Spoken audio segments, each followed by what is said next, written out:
Hello കൂട്ടുകാരെ, നമ്മുടെ ഇന്ന് നമ്മൾ ചെയ്യാൻ പോകുന്നതെന്ന് പറഞ്ഞ ഒരു വീഡിയോ നമ്മുടെ ഈ ലൊക്കേഷൻ കണ്ടുപിടിക്കുന്നതാണ്. ഓരോ ഡേറ്റിലെയും ലൊക്കേഷൻ, നമ്മൾ എവിടെയൊക്കെ പോയി, എന്തൊക്കെ ചെയ്തു എന്നൊക്കെ പോലീസുകാരൊക്കെ ചോദിക്കാറില്ലേ. ചിലപ്പോൾ നമ്മൾ ഈ ഒരുപാട് വ്യാജ കേസുകളിലൊക്കെ നമ്മൾ പെട്ടുപോകും. വ്യാജ കേസുകൾ, അതായത് ഈ നമ്മുടെ പേരിൽ ഇല്ലാത്ത കേസുകളൊക്കെ പറയും. ഇന്ന സമയത്ത് നീ ഇവിടെ അല്ലായിരുന്നോ, അവിടെ അല്ലായിരുന്നോ എന്നൊക്കെ ഈ കള്ളത്തരമൊക്കെ പറയും ചില ആളുകൾ. അവിടെ പോയി ഇവിടെ പോയി എന്നൊക്കെ. അത് ഒഴിവാക്കാൻ വേണ്ടിയാണ് ഞാനൊരു ആപ്പാണ് ഞങ്ങളെ പരിചയപ്പെടുത്തുന്നത്. അത് നമ്മുടെ ഫോണിൽ തന്നെ ഉള്ളതാണ്. ഗൂഗിൾ മാപ്പിനകത്തിലുള്ളൊരു സംഭവമാണ്. അതിനകത്ത് നോക്കിക്കഴിഞ്ഞാൽ നമ്മൾ എത്ര സമയം വണ്ടി ഓടിച്ചു, എവിടെയൊക്കെ ഏതൊക്കെ സമയത്ത് നിന്നു, എവിടെയൊക്കെ പോയി. ചിലപ്പോൾ ഞാനിപ്പോൾ ഉള്ളത് ചെങ്ങന്നൂർ താലൂക്കിലാണ്. ആ സമയത്ത് ചിലപ്പോൾ ഞാൻ ഇവിടെ അടൂർ പോകാൻ സാധ്യതയുണ്ട്, ഇന്ന സമയത്ത് പോകാൻ സാധ്യതയുണ്ട്, പോയിട്ടുണ്ടെന്ന് ചിലപ്പോൾ കാണിക്കും. പക്ഷേ അത് സമയത്ത് എത്ര സമയത്ത് അവിടെ ഉണ്ടായിരുന്നെന്നൊക്കെ കാണിക്കും. എറണാകുളത്ത് കുറ്റം ചെയ്തു, അങ്ങനെ ചെയ്തു, ഇങ്ങനെ ചെയ്തു, ഇന്ന ആളുടെ വീട്ടിൽ കുറ്റം ചെയ്തു, അല്ലെങ്കിൽ ജസ്റ്റ് നമ്മൾ ചിലപ്പോൾ ഒന്ന് പാസ് ചെയ്ത് കാണത്തുള്ളൂ. ഇതിനെല്ലാം തടയാൻ വേണ്ടി നമ്മുടെ ആൻഡ്രോയിഡ് ഫോണിൽ തന്നെ ഒരു സംഭവമുണ്ട്. അത് നമ്മൾ ആരും കണ്ടിട്ടില്ല. അത് നമ്മൾ യൂസ് ചെയ്യണമെന്നാണ് പറയാനുള്ളത്. തന്നെയല്ല, ചില ആളുകൾ ഭയങ്കരമായിട്ട് കള്ളത്തരം പറയും. ചിലപ്പോൾ നമ്മുടെ പെണ്ണുമ്പിള്ളയായിരിക്കും, ചിലപ്പോൾ ഭർത്താവായിരിക്കും. ഇന്ന സ്ഥലത്ത് പോയോ, ഇന്ന പെണ്ണിനെ കണ്ടോ, ഇന്ന ആളെ കണ്ടോ, ഇവിടെയൊക്കെ കമ്പനി കൂടി, അവിടെയൊക്കെ പോയിട്ടില്ലെന്നൊക്കെ കള്ളം പറയും. നമ്മുടെ പിള്ളേരാണെങ്കിൽ തന്നെയും മദ്യവും മയക്കുമരുന്ന് ഉപയോഗിക്കാൻ വേണ്ടി ഉപയോഗിച്ചിട്ട് പല പല കാര്യങ്ങളും നടത്തുന്ന ഒരു സമയമായത്. അപ്പോൾ പന്ന കമ്പനിയൊക്കെ കാണും, ഒരുമാതിരി ചീത്ത കൂട്ടുകെട്ടുമൊക്കെ കാണും. ചില ആളുകളെ ഫോണിൽ വിളിച്ചിട്ട് കഞ്ചാവ് കൊണ്ടുപോവുക, കള്ളു കൊണ്ടുപോവുക എന്നൊക്കെ പറയുന്നവരുണ്ട് പിള്ളേർ. പിന്നെ ഇന്ന ആളുകളെ വിളിക്കുന്നവർ കാണും. പിന്നെ ഇവർ മീറ്റ് ചെയ്തോ എന്നൊക്കെ, ഇന്ന സമയത്ത് മീറ്റ് ചെയ്തോ, ഏത് സമയത്ത് ഹാൾട്ട് ചെയ്തു, ഇതൊക്കെ അറിയാൻ പറ്റുന്ന ഒരു ആപ്പാണിത്. പിന്നെ ഇത്തരം ആളുകളെന്ന് പറഞ്ഞാൽ ഒന്നാമത് ഇതൊക്കെ അറിഞ്ഞു കഴിഞ്ഞാൽ ചിലപ്പോൾ തെളിവ് വെക്കത്തില്ല. പ്രാകൃത മെത്തേഡിലോട്ട് പോകും. പഴയ നോക്കിയ ഫോണ്, പഴയ ഈ ഗൂഗിൾ മാപ്പ് ഒന്നും ഇല്ലാത്ത പഴയ ഫോണുകളൊക്കെ ഇതിനു വേണ്ടി ഉപയോഗിക്കുന്നുണ്ട് കുറ്റകൃത്യത്തിന്. ഞാൻ പറഞ്ഞില്ല, ഇന്നത്തെ കാലഘട്ടം എന്ന് പറഞ്ഞാൽ ഏറ്റവും ആധുനികമായ കാലഘട്ടമാണ്. പ്രാകൃത മെത്തേഡിലോട്ട് ആളുകൾ പോകരുതെന്ന് തന്നെ പറയാനുള്ളത്. പ്രാകൃത മെത്തേഡിലോട്ട് പോകുന്ന ആളുകൾ അവരുടെ കയ്യിൽ കുറ്റകൃത്യവാസനയും മറ്റുള്ള കാര്യങ്ങളും അത് കൂടുതലായിട്ട് കാണുമെന്ന് തന്നെ പറയാനുള്ളത്. ഞാൻ പറയുന്നത് നമ്മുടെ അപ്പാപ്പൻ്റെ പ്രായമുള്ള ആൾക്കാരെ അല്ല. അപ്പാപ്പൻ്റെ പ്രായമുള്ള ആൾക്കാരെയൊക്കെ വെറുതെ വിടണം. അപ്പാപ്പൻ്റെ പ്രായമുള്ളവർക്ക് ഗൂഗിൾ മാപ്പ് എന്തുവാ, ആൻഡ്രോയിഡ് ഫോൺ എന്തുവാന്നൊന്നും അവർക്കൊന്നും അറിയത്തൊന്നുമില്ല. അവരൊക്കെ വലിയ കുറ്റവാളികളൊന്നുമല്ല. മിക്കവാറും കോടതികളിൽ കാണാറുള്ളത് നല്ല പ്രായമുള്ള അപ്പാപ്പന്മാരെയും അധികം വിദ്യാഭ്യാസം ഇല്ലാത്ത, അറിവില്ലാത്ത ആൾക്കാരെയൊക്കെ കോടതികളിലൊക്കെ കാണാറ്. ശരിക്കും എന്തോ സംഭവിക്കുന്നതെന്ന് വെച്ച് കഴിഞ്ഞാൽ അവരൊക്കെ ശരിക്കും പറ്റിക്കപ്പെടുകയാണ് ചെയ്യുന്നത്. അവർക്ക് അറിവില്ല. അവരെ ഈ അറിവുള്ളവന്മാർ അതും ഇതും പറ്റിക്കും. ശരിക്കും എഴുത്തും വായനയൊക്കെ നല്ലപോലെ അറിയാവുന്ന, ആൻഡ്രോയിഡ് ഫോണും ടെക്നോളജിയൊക്കെ അറിയാവുന്ന അമ്മമാരെ ശരിക്കും ഒന്ന് പരിശോധിച്ച് നോക്കിയാൽ അറിയാൻ പറ്റും ആരാ കുറ്റം ചെയ്തതെന്ന്. കംപ്ലീറ്റ്ലി അറിയാൻ പറ്റും. എന്നെയൊക്കെ പ്രാകൃത മെത്തേഡിലോട്ട് തള്ളിയിടാൻ നോക്കിയ ആൾക്കാരാണ് ഇവിടെ നിൽക്കുന്നവന്മാർ മൊത്തം. പക്ഷെ നമ്മൾ എപ്പോഴും പറയുന്നത് ഏറ്റവും പുതിയ ടെക്നിക്കാണ് നമ്മളെപ്പോഴും യൂസ് ചെയ്യുന്നത്. അത് കോടതിയാണെങ്കിലും പോലീസുകാരാണെങ്കിലും ഏറ്റവും പ്രാകൃത മെത്തേഡിലോട്ട് കൊണ്ടുവന്നിട്ടാലേ അവർക്ക് മുന്നിൽ നിൽക്കാൻ പറ്റുള്ളൂ. ഒരിക്കലുമില്ല. ഞാൻ ഏറ്റവും മുന്നിൽ തന്നെ ഉണ്ട്, ടെക്നോളജിയുടെ ഏറ്റവും മുന്നിൽ തന്നെ. അവരെന്താ ആ ടെക്നോളജി നിൽക്കാത്തത്? അവരും ആ ടെക്നോളജി നിൽക്കുവാണെങ്കിൽ സത്യസന്ധമായിട്ട് പറയാം, കൃത്യമായിട്ട് ന്യായം എൻ്റെ ഭാഗത്ത് തന്നെ ഉള്ളത്. അവരൊരിക്കലും ഒരു ക്യാമറയ്ക്ക് മുന്നിലോ ഒരു എഴുതി വെച്ച മെത്തേഡിൻ്റെ മുന്നിലോ സംസാരിക്കാത്ത ആൾക്കാർ. അവരുണ്ടാക്കി വെച്ച ഒരു ടെക്നോളജി, അതിനകത്ത് നമ്മളെ അനുസരിപ്പിക്കാൻ അവരെപ്പോഴും നോക്കുന്നത്. എങ്കിൽ തന്നെ നമ്മൾ അനുസരിച്ചു എന്നൊന്നും ഒരിക്കലും പറയത്തൊന്നുമില്ല. ഭയങ്കര പാടാണ്. പക്ഷേ നമ്മുടെ ഭാഗം കേട്ടേ പറ്റത്തുള്ളൂ. ഇവർ ചിലപ്പോൾ നമ്മളെപ്പറ്റി ഗൂഢാലോചന നടത്താൻ ഒന്നിച്ചു കൂടുന്ന സ്ഥലങ്ങൾ, ഇവരുടെ സംഘാംഗങ്ങൾ, ഇവരുടെ ഫോണൊക്കെ ഒന്ന് പരിശോധിച്ച് കഴിഞ്ഞാൽ ഇവർ ഇന്ന സ്ഥലത്ത് ഒത്തുകൂടിയിട്ടുണ്ടെന്നൊക്കെ ഈ ആപ്പ് വെച്ച് അറിയാൻ പറ്റും. കാരണം ഒരേ രീതിയിലായിരിക്കും അതിൻ്റെ മാർക്കിങ് വരുന്നത്. അതേ ഒരേ സമയത്ത് തന്നെ ഒരേ സ്ഥലത്ത് മീറ്റ് ചെയ്തിട്ടുണ്ടെങ്കിൽ അതൊക്കെ ഈ ആപ്പ് വെച്ച് അറിയാൻ പറ്റും. നമുക്ക് അന്നേരം ലൈവായിട്ട് പരിശോധിച്ചാൽ മാത്രം മതി ഫോണ്. ആൻഡ്രോയിഡ് ഫോൺ എന്താ, എൻ്റെ കയ്യിൽ നിന്ന് ആൻഡ്രോയിഡ് ഫോൺ പോയി കഴിഞ്ഞാൽ മാറ്റി വെച്ച് കഴിഞ്ഞാൽ വരുന്ന ഭവിഷ്യത്തെന്ന് പറഞ്ഞാൽ അത് മാറ്റി വെക്കുന്നവർക്ക് തന്നെ വരാനുള്ളത്. കാര്യം എന്താണെന്ന് വെച്ച് കഴിഞ്ഞാൽ ഞാൻ അവിടെ ഇവിടെയും പോയെന്ന് അനാവശ്യമായിട്ട് ഓരോരോ കള്ളങ്ങൾ ഉണ്ടാക്കാൻ ഇവരുടെ ആവിഷ്കാരം അനുസരിച്ച് ഉണ്ടാക്കാൻ തീർച്ചയായിട്ടും പറ്റും. അത് ഞാൻ അടിവരയിട്ട് ഇപ്പോഴും പറയുക. എൻ്റെ കയ്യിൽ നിന്നൊരു ഫോൺ പോയി കഴിഞ്ഞാൽ ഫോൺ പോകുന്ന ആളിനെ ചെറുതായിട്ടൊന്ന് മാർക്ക് ചെയ്ത് ഞാൻ വിടും. കാര്യം എന്താണെന്ന് വെച്ച് കഴിഞ്ഞാൽ എനിക്കെപ്പോഴും ആൻഡ്രോയിഡ് ഫോൺ അത്യാവശ്യമുള്ള കാര്യമാണ്. കാരണം ഞാൻ ഒരു കുറ്റത്തിൻ്റെ പേരിൽ ഇപ്പോൾ കോടതി കയറി ഇറങ്ങിക്കൊണ്ടിരിക്കുന്ന ആളാണ്. ഇവർക്ക് അനാവശ്യ കേസുകളിലൂടെ വെക്കാൻ ഞാനൊരു പ്രാകൃത മെത്തേഡിലുള്ള ഒരാളാ എന്ന് പറഞ്ഞാൽ മതി. അല്ലെങ്കിൽ അവിടെ വന്നു ഇവിടെ വന്നു എന്നൊക്കെ വെറുതെ ഇരുന്ന് എഴുതി പിടിപ്പിക്കാൻ പറ്റും. ഒരിക്കലും പറ്റത്തില്ല. എൻ്റെ ഫോണിൽ പരിശോധിച്ചാൽ മതി ഞാൻ എവിടെയൊക്കെ പോയിട്ടുണ്ട്, ആരൊക്കെ വിളിച്ചിട്ട് പോയിട്ടുണ്ട്, ആരൊക്കെ വിളിക്കാതെ പോയിട്ടുണ്ട്, വിളിക്കാതെ എവിടെയൊക്കെ കയറി, അല്ലാണ്ട് ഞാൻ എവിടെയൊക്കെ ചായ കുടിക്കാൻ കയറി, കാപ്പി കുടിക്കാൻ കയറി, ഇന്ന വീട്ടിൽ കയറി, ഏത് വീട്ടിൽ മൂട്ടിക്കാൻ കയറി, ഇതൊക്കെ കറക്റ്റായിട്ട് എൻ്റെ ഫോണിൽ തന്നെ ഡേറ്റ കിടപ്പുണ്ട്. അത് ഈ ഗൂഗിൾ ഇതിനകത്തിലാണ് കിടക്കുന്നത്, ഗൂഗിൾ മാപ്പിനകത്തിലാണ് കിടക്കുന്നത്.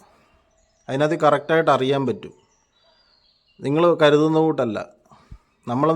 നമ്മളൊക്കെ വളരെ അഡ്വാൻസ്ഡ് ആയിട്ട് നടക്കുന്നു. അപ്പോൾ ശരിക്കും പറഞ്ഞാൽ ഇവരെ പറ്റിയുള്ള എൻ്റെ ആരോപണം എന്തുവാ, ഓരോ തീവ്രവാദ ക്യാമ്പിൽ ഒന്നിച്ചിരുന്ന് കൂടിയിട്ട് ഒരു കാര്യവും എഴുത്തും വായനയില്ലാതെ പോലീസുകാർ ചെന്നിട്ട് ഒരു എഴുത്തുകൊണ്ട് പോലും ചെല്ലാതെ ചെന്നിട്ട് ഗൂഢാലോചന നടത്തിയിട്ട് തിരിച്ചിറങ്ങി. ശരിക്കും നിങ്ങൾ അവരുടെ ഫോൺ ആൻഡ്രോയിഡ് ഫോൺ ഉണ്ടെങ്കിൽ ഒന്ന് പരിശോധിച്ച് നോക്ക്. ഈ പറയുന്ന ഇത്രയും ആൾക്കാർ ഒന്നിച്ച് കൂടിയിട്ട് എന്ത് ഡേറ്റയാണ് അവർക്ക് കിട്ടിയെന്ന്, എന്ത് ഗൂഢാലോചന നടത്തിയിട്ടാണ് എൻ്റെ അടുത്ത് വരുന്നതെന്ന്, എന്ത് ഗൂഢാലോചന നടത്തി അങ്ങോട്ടും ഇങ്ങോട്ടും പോകുന്നതെന്ന് നിങ്ങളൊന്ന് പരിശോധിച്ച് നോക്കൂ. അത്രയൊന്നും അവർ വരുത്തില്ല. കാര്യം അത്രയും പേരെ ഞാൻ മാർക്ക് ചെയ്തിട്ടേക്കുന്ന കാര്യം അവരുടെ ഫോൺ പൊക്കാൻ വേണ്ടി തന്നെ. ഇന്ന EMI നമ്പറിലുള്ള ഫോണ് ഫോണ് പൊക്കാൻ വേണ്ടി തന്നെ ഇവന്മാരെ. അത് പോലീസുകാരാണെങ്കിലും ശരി, ഗുണ്ടകളാണെങ്കിലും ശരി. പിന്നെ ഒരു വലിയൊരു മെത്തേഡെന്ന് പറഞ്ഞാൽ ഇതാണ് അവരുടെ ഫോണ് വീട്ടിൽ വെച്ചിട്ട് ഇറങ്ങുക, അല്ലെങ്കിൽ മറ്റൊരാളുടെ കൈ കൊടുത്ത് വിടുക. അങ്ങനെ ഇങ്ങനെ പല പല മെത്തേഡുണ്ട് ഇവരുടെ കയ്യിൽ. ഇവർക്ക് യൂസ് ചെയ്യാനാണ് മെത്തേഡില്ല. മറന്നുപോയി, കണ്ടില്ല, ആശയം മറന്നുപോയി, ഇങ്ങനെ പറഞ്ഞത് മറന്നുപോയി, ഇങ്ങനെ മറവിയുടെ മറവി. എനിക്ക് അതൊന്നും മറക്കാറില്ല. ഞാൻ എവിടെ പോയാലും എൻ്റെ ഫോൺ ഞാൻ ഒരിക്കലും മറക്കാറില്ല. ഭയങ്കര മറവിയാണ് ഇവർക്ക്. എനിക്ക് യാതൊരു മറവിയില്ല. എൻ്റെ ഫോൺ എൻ്റെ കയ്യിൽ തന്നെ ഉണ്ട്. എൻ്റെ ഫോണിനകത്ത് കാണും ഞാൻ എവിടെയൊക്കെ പോയെന്നൊക്കെ. ഇവർക്ക് ഭയങ്കര മറവിയാണ്. ഇവർ മറന്നു വെച്ചിട്ട് പള്ളിയിൽ പോകും, അവിടെ ഇവിടെയും കൂടും, എല്ലായിടത്തും കൂടുവരും. ചെന്ന് നോക്കുമ്പോൾ എനിക്ക് അത്രയും വലിയ ടെക്നിക്കൊന്നുമില്ല. ഞങ്ങൾ അത്രയൊന്നും പഠിച്ചിട്ടില്ല, വളർന്നിട്ടില്ല. എന്നോളം വളർന്നതിന് ശേഷം എന്നെ എടുത്ത് പുറകോട്ടിടാനുള്ള പണിയാണെന്നൊക്കെ നമുക്കറിയാം. ഇവരൊക്കെ മിക്ക ആളുകളും ഇങ്ങനത്തെ ഇവരുടെ കയ്യിലുള്ള മെത്തേഡ് നോക്കി. ഇന്ന് ആൻഡ്രോയിഡ് ഫോണും ഫേസ്ബുക്കും സോഷ്യൽ മീഡിയ ഉപയോഗിക്കാത്ത ആൾക്കാരില്ല. എല്ലാവരുടെയിലും എല്ലാ ടെക്നിക്കും ഉണ്ട്. ഇത്തരം നമ്മൾ അറിയപ്പെടാത്ത കുറച്ച് ഡേറ്റാസ് അത് ഇവരെ തിരിച്ചറിയാൻ വലിയ പാടൊന്നുമില്ല. ഇവരുടെ കയ്യിൽ പഴയ ഏതെങ്കിലും നോക്കിയ സെറ്റോ പഴയ ഈ ഗൂഗിൾ മാപ്പിൽ വരാത്ത രീതിയിലുള്ള സംഭവങ്ങളും ഒക്കെ ആയിരിക്കും പെട്ടെന്ന് പിടിക്കപ്പെടാതിരിക്കാൻ ഇവർ ഉപയോഗിക്കുക. അല്ലെങ്കിൽ ലാസ്റ്റ് കൈക്ക് വന്നു കഴിഞ്ഞാൽ ഈ ലൊക്കേഷൻ ഫൈൻഡ് ചെയ്യുന്നൊരു സാധനം എപ്പോഴും കാണിക്കുക. അതൊക്കെ ഓഫ് ചെയ്തിടും, മൊബൈൽ ഫോൺ ഓഫ് ചെയ്തിടും. അങ്ങനെ ഒരു സംഭവമുണ്ട്. പിന്നെന്തുവാന്ന് വെച്ച് കഴിഞ്ഞാൽ മൊബൈൽ ഫോൺ സ്വിച്ച് ഓഫ് ആക്കിയിട്ട് വീട്ടിൽ ഇരുന്ന് സ്വിച്ച് ഓഫ് ആക്കിയിട്ട് വേറൊരു സ്ഥലത്ത് ഒന്നുള്ള മാപ്പൊക്കെ കാണിക്കും. ഇതൊക്കെയാണെങ്കിൽ കുറ്റം ചെയ്തു എന്നുള്ളതിന് തെളിവുകളായി. ഒരിക്കലും ഫോണൊന്നും ഓഫ് ചെയ്ത് വെക്കരുത്. കോടതി പറയും സൈലൻ്റ് ആക്കി വെക്കുക.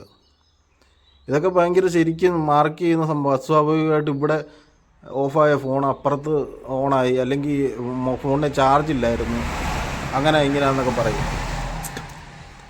ഇതൊക്കെ ഞാൻ പറഞ്ഞല്ലോ, ഇതൊക്കെ നോട്ട് ചെയ്യുന്ന ഫാക്ടറുകളാണ്. പിന്നെ ഒരു ഫോണിന് എന്തായാലും ഒരിക്കൽ ചാർജ് ചെയ്ത് കഴിഞ്ഞാൽ എൻ്റെ ഫോണൊക്കെ ആണെങ്കിൽ 1.5 ദിവസം 2 ദിവസമൊക്കെ ചാർജ് ചെയ്യും. 2 ദിവസം നേരത്തെ വീട്ടിൽ ചെന്നിട്ട് ചാർജ് ചെയ്തില്ല, അങ്ങനെ ഇങ്ങനെയാന്നൊക്കെ പറയും. 2 മണിക്കൂറെ ചാർജ് ചെയ്യാം. ഉറങ്ങുന്ന സമയത്ത് കുത്തി ഇട്ടിട്ടാണ് ഞാനൊക്കെ ഉറങ്ങുന്നത്.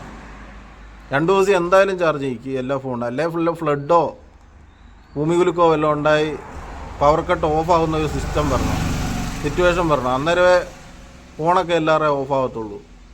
പല കുറ്റവാളികളും പല രീതിയിൽ നമ്മൾ കണ്ടിട്ടുണ്ട്. പക്ഷേ എപ്പോഴും അങ്ങ് മറന്നു പോകുന്ന കുറ്റവാളികളെ ഇങ്ങനെ മനഃപൂർവ്വം വിട്ടുകളയുന്നത്, ആ ഒരു ഗ്യാപ്പ് മതി കുറ്റകൃത്യം നടക്കാൻ. ഇതൊക്കെ ഫൈൻഡ് ചെയ്യുന്ന കാര്യങ്ങളാണ്. ഇതൊക്കെ ഞാൻ വിശദമായിട്ട് ഓരോ ആൾക്കാരെ സംശയിക്കപ്പെടുന്നവരെ തീർച്ചയായിട്ടും ഞാൻ നോട്ട് ചെയ്യാൻ തീർച്ചയായിട്ടും ഞാൻ പറയും. പോലീസുകാർക്ക് അവർക്ക് ബുദ്ധിയില്ലെന്ന് പറയും. പോലീസാണ് ഇതൊക്കെ അന്വേഷിക്കേണ്ടതെന്ന്. പോലീസല്ല, ഇപ്പോൾ കള്ളന്മാരാണ് അന്വേഷിക്കേണ്ടി വരുന്നത്. കള്ളന്മാരുടെ കാര്യം നടക്കണമെങ്കിൽ, ചില റൈറ്റുകൾ കിട്ടണമെങ്കിൽ പോലീസുകാർ മനഃപൂർവ്വം ഉള്ള പ്രതികളെയെല്ലാം ഹൈഡ് ചെയ്ത് വെക്കും. ഞാൻ സംശയിക്കപ്പെടുന്ന പ്രതികളെ ഹാജരാക്കേണ്ടി തന്നെ വരും, അവരുടെ ഫോൺ സഹിതം.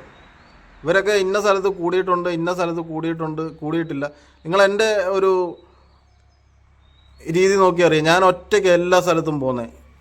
എൻ്റെ കൂടെ ചേർത്ത് പോയി അതേ സമയത്ത് ഇങ്ങനെ സഞ്ചരിച്ച ആളുകളെ, ഞാൻ എൻ്റെ ഫോണിൽ ബന്ധപ്പെട്ട ആളുകളോ അങ്ങനെ ഏതെങ്കിലും രീതി സഞ്ചരിച്ച് ഞാൻ പോയ അതേ സമയത്ത് അവിടെ എല്ലാം ചെന്ന ആളുകളെ ഒക്കെ കിട്ടാൻ ഭയങ്കര ബുദ്ധിമുട്ടാണ്. കാരണം എൻ്റെ ഗൂഗിൾ മാപ്പ് നോക്കിയാൽ മതി. അതിൻ്റെ ടൈം ലൈൻ എന്ന് പറയുന്ന സാധനമുണ്ട്. അതിനകത്ത് മാച്ച് ചെയ്യാവുന്ന രീതി ഒരുത്തനെ പോലും കിട്ടത്തില്ല. കാരണം എന്താ, ഞാൻ ഒറ്റയ്ക്കേ ഉള്ളൂ. അതുകൊണ്ടാണ് കാരണം. അപ്പം ഇങ്ങനെയുള്ളതൊക്കെ നിങ്ങൾ ശ്രദ്ധിക്കണം കേട്ടോ. ഇതാണ് ആ ആപ്പ്. നമുക്ക് അത് ചെല്ലേണ്ടതെന്ന് വെച്ച് കഴിഞ്ഞാൽ ഗൂഗിൾ മാപ്പ് എന്ന് പറയുന്നൊരു ഓപ്ഷൻ ഉണ്ട്. അത് ആ ആപ്പ് അങ്ങോട്ട് എടുക്കുക. എടുത്തു കഴിഞ്ഞിട്ട് അതിനകത്ത് യുവർ ടൈം ലൈൻ എന്ന് പറഞ്ഞ് കിടപ്പുണ്ട്. അതിനകത്ത് ഇങ്ങനെയൊക്കെ വരിക, നമുക്ക് ഓഫ് ചെയ്ത് കിടക്കും. ഇന്ന് ഞാൻ പോയ ഡീറ്റെയിൽസാണ് ഇപ്പോൾ ഇത് കിട്ടാൻ പോകുന്നത്. അതിനകത്ത് അത് നോക്കട്ടെ, അത് ലോഡായിട്ട് വരട്ടെ. ലോഡായിട്ട് വരാൻ കുറച്ച് സമയം എടുക്കുമല്ലോ, നെറ്റാണ്. വന്ന് ഇന്നത് അമ്പിമുക്ക് ജംഗ്ഷനിലാണ് ഞാൻ പോയിരിക്കുന്നത്. ഞങ്ങളുടെ വീടിൻ്റെ അടുത്തുള്ള സ്ഥലമാണ് അമ്പിമുക്ക് ജംഗ്ഷൻ. വേണ്ട, ഇന്ന് പോയ കംപ്ലീറ്റ് സ്ഥലത്തിൻ്റെ ഇതിനകത്ത് അറിയാൻ പറ്റും. എത്ര സമയം വണ്ടി ഓടിച്ചു, മോട്ടോർ സൈക്ലിംഗ്, പിന്നെ കേക്ക്, മോട്ടോർ സൈക്ലിംഗ്, അതൊക്കെ വണ്ടി ഓടിക്കുന്ന സമയം കറക്റ്റായിട്ട് കിടക്കും. 9:18 PM 9:32 വരെ വണ്ടി ഓടിച്ച്. പിന്നെ 9:40 തൊട്ട് 9:57 വരെ. പിന്നെ എത്ര സമയം കോർട്ടിലുണ്ടായിരുന്നു, 11:07, 9:57 തൊട്ട് 11:07 motor cycling, Venmony motor cycling, ഇങ്ങനെ കൊടുത്തേക്കുന്നതുണ്ടോ. ഞാൻ വണ്ടി ഓടിച്ച് പോയേക്കുന്ന സ്ഥലങ്ങൾ, പിന്നെ ഞാൻ നിന്ന സ്ഥലങ്ങൾ, പോയി ഹാർട്ട് ചെയ്ത് നിന്ന സ്ഥലങ്ങൾ, ഇതെല്ലാം ഇതിനകത്ത് കൊടുത്തിട്ടുണ്ട്. ഇനി നമുക്ക് വേറൊരു ഡേറ്റ്, ഇന്നലെ ഞാൻ പോയ സ്ഥലങ്ങൾ. ഇന്നലെ ഞാൻ കൊച്ചിയിൽ നിന്ന് അമ്പിമുക്ക് വരെ, ഞാൻ വീടിൻ്റെ സ്ഥലം വരെ ഞാൻ ട്രാവൽ ചെയ്തിട്ടുണ്ട്. മോട്ടോർ സൈക്ലിങ് കാണിക്കാം. ഇടയ്ക്ക് ചില സ്ഥലങ്ങളിലൊക്കെ നിന്നിട്ടുണ്ട്. അൽഫോൺസ് ഹോസ്പിറ്റൽ മോട്ടോർ സൈക്ലിങ്, പിന്നെ അങ്ങനെ പോകുന്നുണ്ട്. പിന്നെ കിടപ്പുണ്ട് ഇങ്ങനെ മോട്ടോർ സൈക്ലിങ്